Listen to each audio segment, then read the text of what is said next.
ఒకప్పుడు ఎప్పుడు 1930,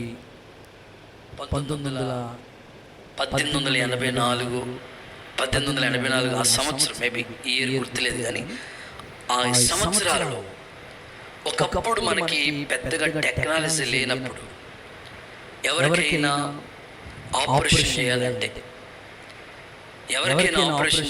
వాళ్ళని తీసుకెళ్ళి ఒక టేబుల్ మీద పడుకోబెట్టి కాళ్ళ దగ్గర ఇద్దరు, తలకాయ దగ్గర ఇద్దరు, చేతుల దగ్గర ఇద్దరు, లేకపోతే తన్నేసేవారు మాట.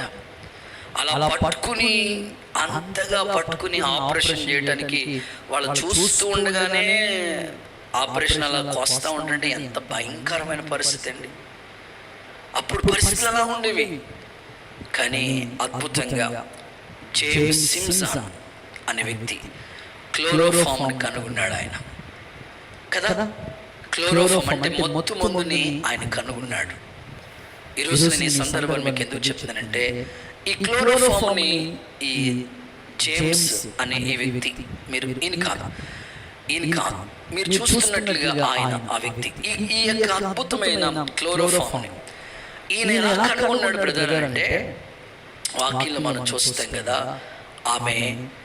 ఆయన వాక్యం చదువుతున్నప్పుడు దేవుడు ఏదేదో తోటలో ఆదాముని తయారు చేసినప్పుడు, ఏదైనా తోటలో ఉంచినప్పుడు, ఆ తర్వాత నరుడు ఒంటరిగా ఉండటం మంచిది కాదని సాటిని సహాయం చేయాలని ప్రక్కటి ఎముకలోంచి ఒక ఎముకను తీసినప్పుడు నారీగా భారీగా సిద్ధపరిచాడు కదా.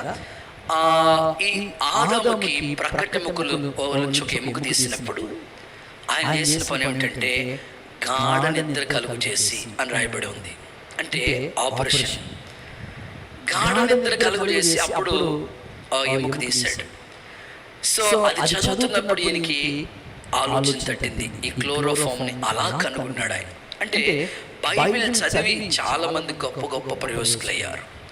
కాబట్టి జేమ్స్ సిమ్సన్ అనే ఈ వ్యక్తి ఈ మత్తు మందుని కనుగొనడం వల్ల ఈరోజు ఎన్ని ఆపరేషన్లు ఈజీగా అయిపోతున్నాయి.